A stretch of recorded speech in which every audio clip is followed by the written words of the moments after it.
Balik na naman siya. Magkapatid yan sila siguro, tatlo. Tatlo yan sila tinapon, guys. Sinilid sa sako. Grabe dito, guys. Tinatapon lang mga pusa dito. Alam nyo lang. Ayan.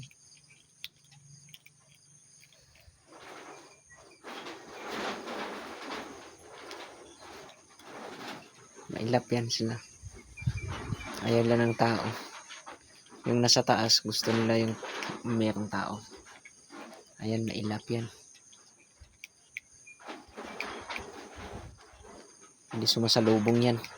Takot sa tao.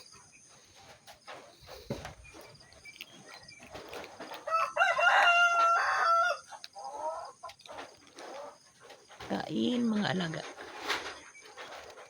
Kain mga alaga ha. Miming! Ayan o. Mailap talaga. Ayun.